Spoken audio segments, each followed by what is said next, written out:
वो बहरूपिया है, धोखेबाज है लक्ष्मण। विजय जिंदा है, ये बात सिर्फ मेरे अलावा वो आदमी जानता है जिसे मैंने विजय को पालने के लिए दिया था। लेकिन गोविंद वो आदमी है कहां? वो विजय को लेकर कहां गया है, इसकी भी खबर है तुम्हें? तो क्या तुम उस कमीने श्रीनाथ को उसकी चाल में कामयाब हो जाने दोगे? उस हरामखोर की फिक्र तुम मत करो। जिस दिन मैं इस पिंजरे से बाहर निकल आया, वही तारीख उसकी जिंदगी की आखिरी तारीख होगी। और उस बहरूपे की भी फिक्र करने की जरूरत नहीं। लगता है इन गीदड़ों की मौत आई है जो शहर में इकट्ठे हो गए हैं। गोविंद, तुम सिर्फ मेरे विजय को ढूंढ निकालो। मैं वादा करता हूं लक्ष्मण कि मैं विजय को जल्द से जल्द ढूंढ निकालूंगा। मुझे तुम पर पूरा भरोसा है गोविंद। ये दुनिया भी अजीब भूल भुलैया है। यहां गैर तो गैर, अपने भी गुम हो जाते हैं। मेरी लक्ष्मी भाभी कौन जाने कहां, किस हाल में होगी बेचारी, किस हाल में होगी। डॉक्टर साहब, माँ जी का ऑपरेशन कामयाब हो गया। Oh, thanks a lot. You are welcome. Thank you very much doctor. Thank you doctor, thank you very much. दोस्त, तुमने आज मेरी एक जिम्मेदारी पूरी कर दी है। माँ का इलाज करके मुझ पर ऐसा एहसान किया जो मैं जिंदगी भर नहीं भुला सकूंगा। इसमें एहसान की क्या बात है राजेश भैया? क्या माँ के साथ सिर्फ आप ही का रिश्ता है? मेरी भी तो कोई जिम्मेदारी बनती है। हाँ, एक जिम्मेदारी तो तुमने पूरी कर दी है, बस अब मुझे और एक जिम्मेदारी पूरी करनी है। माधवी की शादी। बस हंसी खुशी से उसकी डोली उड़ जाए, तब जाके मैं कहीं चैन की सांस ले सकूंगा। राजेश भैया, मैं एक बात कहूँ, अगर आप मुझे इस लायक समझें तो माधवी की जिम्मेदारी मैं जिंदगी भर के लिए अपने ऊपर लेना चाहता हूँ। श्याम? हाँ राजेश भैया, माँ जी के इलाज के दौरान मैं और माधवी एक दूसरे के बहुत करीब आ गए और एक दूसरे को बहुत अच्छी तरह समझ चुके हैं। बस अब आपका और माँ जी का आशीर्वाद चाहिए। श्याम, तेरे जैसा लड़का जिस लड़की को मिल जाए उसके तो नसीब जाग जाएंगे। मुबारक हो, मुबारक हो यार। आओ बरखुरदार आओ। तुम्हारे इंतजार में ये रुपए सड़ रहे हैं और ये कलम इस वसीयतनामे पर चले, इसके लिए हम कब से तड़प रहे। एक हाथ से रुपया उठाओ और दूसरे हाथ से दस्तखत करके चलते बनो घंटी बजा के। Shut up. दस्तखत कहाँ करने? हर पन्ने पर। ठहरो, कोई अपनी जगह से हिलने नहीं पाए। इस घर को पुलिस ने चारों तरफ से घेर रखा है। अगर किसी परिंदे ने भी पर मारा तो गोली चल जाएगी। लेकिन हमारा कसूर क्या है? कसूर तुम्हारा नहीं, हमारा है, जो हमने पुलिस में नौकरी कर ली। हम यहाँ पर तहकीकात करने आए हैं। क्या करने आए हैं? तहकीकात। इस घर का मालिक पिछले कई दिनों से लापता है, फिर भी तुम लोग यहाँ इकट्ठे होकर दफा 144 क्यों तोड़ रहे हो? सीधी तरह बताओ, कहाँ है रघुपति साहब जी? नहीं पता। अबे खोजू, अगर तुझे सब कुछ पता होता तो पुलिस यहाँ खास करने आई है। बोल, सच बता, कहाँ है रघुपति साहब? नर्क में, स्वर्ग में। माफ कीजिएगा, दरअसल हम खुद बहुत परेशान हैं कि वो अचानक न जाने कहाँ गायब हो गए। अगर वो जिंदा हैं तो मरने से पहले हम उनको ढूंढ निकालेंगे, और अगर वो मर चुके हैं तो उनकी आत्मा को स्वर्ग से घसीटकर नीचे लाएंगे और तहकीकात करेंगे। क्या करेंगे? एक बार अगर वो कातिल मिल जाए तो देखना इंस्पेक्टर तोताराम उसके मुंह से टेटे की तरह कैसे बुलवाता है। सुना है कि इतनी बड़ी जायदाद के तुम ही अकेले वारिस हो। हाँ, यही वारिस है। चुप है, लावारिस। हम इनसे तहकीकात कर रहे हैं। क्या कर रहे हैं? तुमने अभी तक इस जायदाद का कोई हिस्सा बेचा है या किसी के नाम ट्रांसफर किया है? जी नहीं। खबरदार, ऐसी गलती भूल के भी मत करना, वरना पुलिस को तुम पर शक हो जाएगा और तुम्हारे साथ साथ वो लोग भी फंस जाएंगे जिन्होंने जायदाद को छुआ है। समझ गए? जी समझ गया। जो कुछ करना सोच समझ के करना। हमारी तहकीकात पूरी हुई, अब हम चलते हैं। क्या करते हैं? चलो। Left right, left right, left right. अब पुलिस चली गई है, जल्दी से दस्तखत कर दो। मेरा क्या, मैं तो दस्तखत करके चलता बनूंगा, मगर कहीं ऐसा ना हो जल्दबाजी में आप लोग फंस जाए और फांसी के फंदे पे लटकते रहे। तहकीकात। नहीं, डैडी ये ठीक कह रहा है। जब तक पुलिस की निगाह में ये केस ठंडा ना हो जाए हमें चुप रहना चाहिए, नहीं तो हम बाप बेटे की घंटी बज जाएगी। ओके, पहली बार सही बोला। चलता हूँ।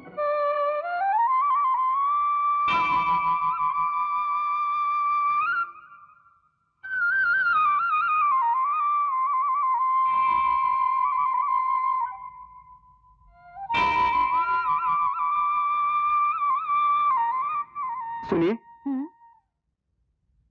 आप लक्ष्मी देवी जी हैं ना? जी नमस्ते। नमस्ते। लेकिन आप? मैं हूँ ईश्वर दयाल। जिस स्कूल में आपका बेटा आनंद टीचर था, मैं वहाँ हेडमास्टर हूँ। अच्छा अच्छा। एक बार तो आपके घर भी आया था आनंद के साथ। हाँ याद आया।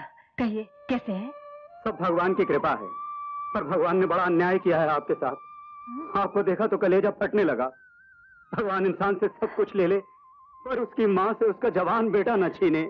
क्या कह रहे हैं आप? क्या हुआ मेरे आनंद को? क्या अभी तक आपको मालूम नहीं हुआ कि आपका बेटा आनंद इस दुनिया में नहीं रहा? क्या? फाइट के मुकाबले में उसकी जान चली गई। आनंद के प्रोविडेंट फंड की रकम मैंने गांव के पते पर भिजवा दी, माँ, लेकिन सब कुछ वापस आ गया। आनंद तू चला गया। बेटी तुम माँ को संभालो, मैं पानी लेकर आता हूँ। मेरी प्यारी बहनिया बनेगी दुल्हनिया, वो सच के आएंगे दूल्हे राजा। भैया माँ माँ, ये देखिए साड़ियाँ, ये जेवर और खास तौर से ये शॉल तेरे बेटे ने तेरे लिए भिजवाए हैं। तू नहीं जानती वो तुझको कितना चाहता है और अपनी बहन से कितना प्यार करता है। ये सब तेरी शादी की तैयारी है, उसी के पैसे से हो रही है, और ढेर सारे रुपए भी भेजे वहाँ। कहाँ से? स्वर्ग से? भैया, माँ को सब मालूम हो गया है। आज तक तुम लोग मुझे धोखा देते रहे, आज तक मेरे से सच्चाई छुपाते रहे ताकि मेरी सांस चलती रहे। अरे मेरी सांस तो यहाँ चल रही थी, लेकिन मेरे दिल की धड़कन तो आनंद के साथ थी।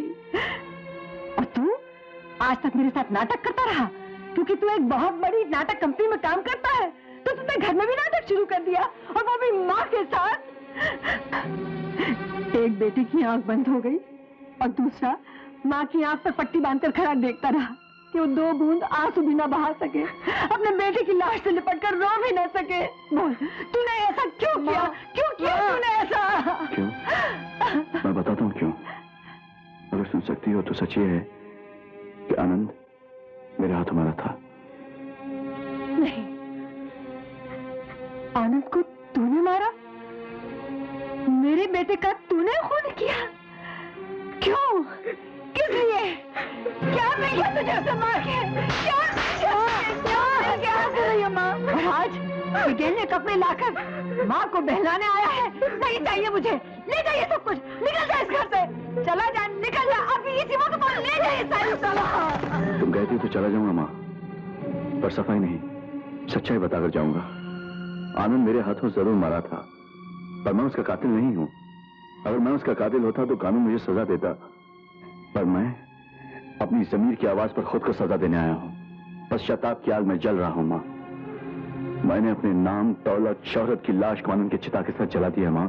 शोहरत के उजाले में रहने वाला राजेश आज गुमनामी के अंदर में डूब गया माँ, सिर्फ तेरे बेटे का फर्ज पूरा करने के लिए, उन सपनों को पूरा करने के लिए जो आनंद ने देखा था। मैं कसम खाकर कहता हूँ माँ, जिस दिन माधवी की डोली उठती, मैं अपना सर तेरे कदमों पर रखकर उस वक्त तक पटकता जब तक कि तुम मुझे माफ नहीं कर देती, या मैं मर नहीं चाहता। हाँ माँ, राजेश भैया सच कह रहे हैं। बड़ा वो होता है जिसे भूल का एहसास हो, और उससे बड़ा वो होता है जो उसे माफ कर दे। हाँ माँ। मैं चलता हूँ। ठहर बेटा। भैया, तू कहाँ जा रहा है? एक बेटे को तुम्हें खो चुकी, हम दूसरे को नहीं खोऊंगी। नहीं, मैं भगवान से प्रार्थना करूंगा कि अगले जन्म तेरी कोख से पैदा हूं और हर जन्म तेरी सेवा करता रहूंगा। मेरा बेटा, मेरा राजेश। क्या ये? मेरा रेजिग्नेशन। रेजिग्नेशन? पर क्यों? याद है एक दिन आपने मुझसे कहा था कि मैं अपने माँ बाप के पास वापस लौट जाऊं। इस राजेश, मैं एक अनाथ लड़की हूँ, एक सहारा आपने मुझे जरूर दिया था, लेकिन ये मेरा पागलपन था कि मैं उस सहारे को प्यार समझ बैठी। ये जानने के बाद कि आप और लता एक दूसरे से मोहब्बत करते हैं, मेरा आपकी जिंदगी से दूर चला जाना ही बेहतर है। Okay, good bye. रोजी, ये सच है कि मैं लता से मोहब्बत करता हूं, और उतना ही सच ये भी है कि मैं तहे दिल से तुम्हारी इज्जत करता हूं। जिस रिश्ते को इज्जत की नजर से देखा जाता है उसे दोस्ती कहते हैं। रोजी, हमारी दोस्ती की इज्जत रख लो और यहां से मत जाओ। प्यार की खातिर तो सभी लोग जी लेते हैं, आज रुक कर हमारी दोस्ती को प्यार से भी ऊंचा बना दो रोजी।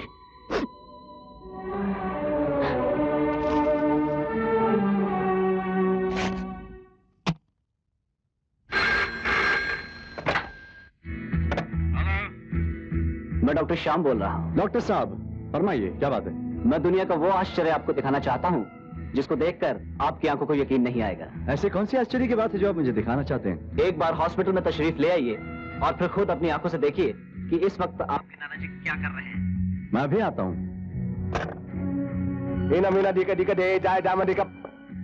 डैड, आपके चेहरे से ऐसा क्यों लग रहा है जैसे कोई सांप सूंघ घंटी बजा के?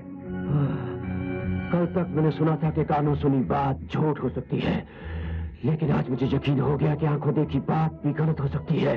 क्या मतलब? वो बुड्ढा रघुपति सहाय मरा नहीं, जिंदा है। क्या? हाँ। चलो मेरे साथ और उस बुड्ढे से मिल लो जिसका राजेश ने खून किया था।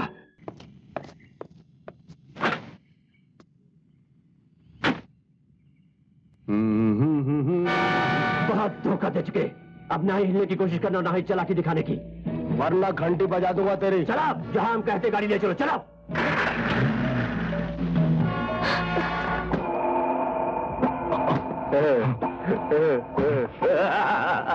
धोखा खाने के बाद जिस तरह हम तड़पे थे, उससे कहीं ज्यादा तड़पा कर हम लोग तुम्हें मारेंगे।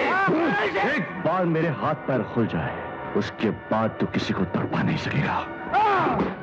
मैं तुझे इतना मारूंगा कि तड़प तड़प के तेरी घंटी बज जाएगी।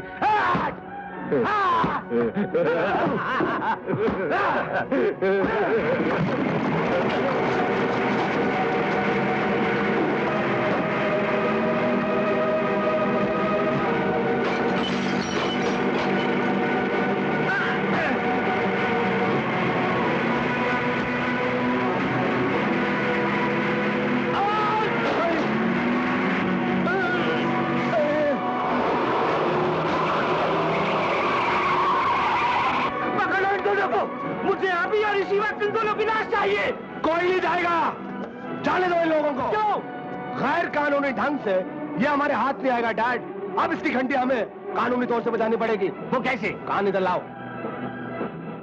डैड, वो भाग के कहीं नहीं जा सकता, क्योंकि मैं ऐसा आदमी अपने साथ लेकर आया हूं जिसे देखते ही राजेश की घंटी बज जाएगी। कौन है वो? मिस्टर बैनर्जी। कौन है ये? मेरा नाम हृदयनाथ बैनर्जी है। दुनिया की नजरों में मैं राजेश के फाइटिंग कॉम्पिटिशंस का मैनेजर था, पर असलियत यह है कि राजेश को मैंने अपनी गोद में खिलाया है, अपने साय में उसे जवान किया है, अपनी देखरेख में उसे फाइटिंग चैंपियन बनाया है। और यह बात जानकर आपको और भी हैरत होगी मिस्टर श्रीनाथ कि राजेश ही विजय है, जो इस सारी जायदाद और इस सारे शान और शौकत का इकलौता वारिस है। क्या बकवास कर रहे हो तुम? सच्ची बात हमेशा बकवास लगती है मिस्टर श्रीनाथ, मगर सच हमेशा सच ही रहता है। राम के बेटे और लक्ष्मण के भतीजे विजय को गोविंद ने अपनी जान पे खेल के बचा लिया। इससे पहले कि आपके आदमी गोविंद तक पहुंच पाते, उस बच्चे का बाल बांका होता, गोविंद ने लाकर वो बच्चा मेरे हवाले कर दिया। और मिस्टर श्रीनाथ, मैं उस बच्चे को लेकर सिंगापुर चला गया, जहां मैंने उसका नाम बदलकर विजय से राजेश रख दिया और उसे फाइटिंग चैंपियन बनाया, ताकि वो अपने दुश्मनों को मुंह तोड़ जवाब दे सके। लेकिन जब मुझे एहसास हुआ कि वो फाइटिंग चैंपियन मेरे लिए नोट छापने की मशीन बन सकता है, तो मैंने उसकी असलियत राजेश से भी छुपा ली। इसका मतलब है कि रुपयों की खातिर तुम कुछ भी कर सकते हो। रुपया भगवान है मेरे लिए, और अपने भगवान को पाने के लिए मैं अपनी जान भी दांव पे लगा सकता हूं मिस्टर श्रीनाथ। तो फिर कोई ऐसी चाल बताओ जिससे राजेश की मौत हो जाए और बिना हाथ पैर हिलाए हम उससे हमेशा हमेशा के लिए छुटकारा पा लें। ये काम हमारा होगा और उसके दाम तुम मुकर्रर करोगे। तो फिर गौर से सुनिए, मैं राजेश के गले में कानून का फंदा डलवा सकता हूं। कानून जिसे मौत देता है, उसकी सुनवाई दुनिया की किसी अदालत में नहीं होती मिस्टर श्रीनाथ। तो ठीक है, अदालत तक पहुंचाने का इंतजाम तुम करोगे, तुम्हारे लिए दौलत का इंतजाम मैं करूंगा। ओके। नाना जी, आज मैं आपको सच सच बता देना चाहता हूँ। सच्चाई यह है कि आपका और मेरा कोई रिश्ता नहीं है नाना जी। क्या? लता के कहने पर मैं आपका नवासा बनकर आपके घर में दाखिल हुआ। ये तुम क्या कह रहे हो बेटा? ये सच कह रहे हैं दादाजी। आपकी दिन ब दिन गिरती हुई सेहत देखकर मेरे पास कोई दूसरा रास्ता नहीं बचा था। मैं आपको यहाँ उन लोगों से मिलाने लाया हूँ जो मेरे कुछ न होते भी बहुत कुछ है।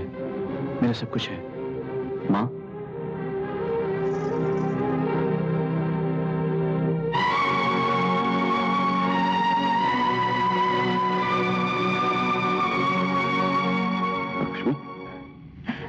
लक्ष्मी, मेरी बेटी। पिताजी,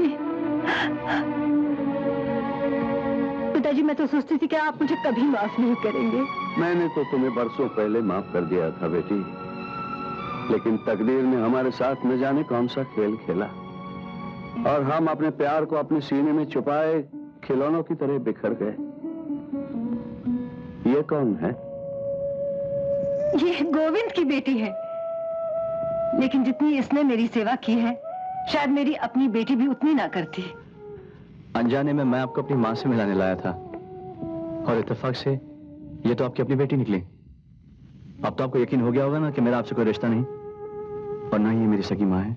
अरे सगा बेटा नहीं तो क्या, तूने मेरे लिए सगों से बढ़कर सगों से ज्यादा किया है। सगा नहीं है तभी तो गैरों के खून से इसके हाथ रंगे हुए हैं। खून? किसका खून किया है? आनंद का। अपनी जाती दुश्मनी निकालने के लिए इसने आनंद का खून कर दिया। इंस्पेक्टर गिरफ्तार कर लो इसे। क्या बक रहे हो बैनर्जी? तुम तो जानते हो कि हर फाइट से पहले हम फाइटरों से बॉन्ड साइन करवाते थे। लेकिन आनंद से मैंने कोई बॉन्ड साइन नहीं करवाया। गिरफ्तार कर लो इंस्पेक्टर। इंस्पेक्टर साहब, यहाँ सफाई देने की कोई जरूरत नहीं है। जो भी साबित करना हो कोर्ट में करना। चलो चलो। नहीं नहीं, छोड़ दो इसे, मत ले जाओ, छोड़ दो इस बेगुनाह को। इसने किसी का कत्ल नहीं किया, ये ले किसी जाने का दो। खून नहीं कर सकता। उसे ले जाने दो बेटी, मैं अपनी सारी दौलत लुटा दूंगा, लेकिन उस बेगुनाह के ऊपर किसी भी तरह की आंच नहीं आने दूंगा। अब हमारे रास्ते का आखिरी कांटा भी हमेशा हमेशा के लिए साफ हो जाएगा। तो फिर अब आप अपना वादा पूरा कीजिए। आपने कहा था कि इस काम के दाम मैं मुकर्रर करूंगा। कितने दाम चाहिए आपको? पूरी जायदाद में आधे की पार्टनरशिप मंजूर है, लेकिन बनर्जी साहब मैं आपको ये पार्टनरशिप तब तक नहीं दे सकता जब तक राजेश फांसी के फंदे पर लटक नहीं जाता। किस कमबख्त ने राजेश को फांसी के फंदे पे लटकवाने के लिए भेजा है मिस्टर श्रीनाथ? वो तो सीधा मरने के लिए गया है। क्या मतलब? मतलब ये कि जिन पुलिस वालों ने राजेश को गिरफ्तार किया दरअसल वो असली पुलिस वाले नहीं थे। तो फिर? वो मेरे अपने आदमी थे, सारे के सारे कराटे चैंपियन। वो राजेश को हमेशा के लिए खत्म करके ये खबर देने ही वाले हैं कि राजेश की लाश को उन्होंने कहां ठिकाने लगाया है। वाह वाह बैनर्जी साहब, आपने तो ऐसा काम कर दिखाया है कि जायदाद में से मैं अपना हिस्सा भी आपको देने को तैयार हूँ। एडवांस के तौर पर आप अभी इतना तो लेते जाइए। इसकी तो आपने परमानेंट घंटी बजा दी डैड। जायदाद के असली वारिस बाप और बेटे होते हैं। अब तुम देखते जाओ मोंटी, मैं उस बुड्ढे से तमाम जायदाद अपने नाम कैसे करवाता हूँ। पहले जरा राजेश का गर्म खून ठंडा हो जाने दो। उसकी भी अब तक घंटी बज चुकी होगी डैड।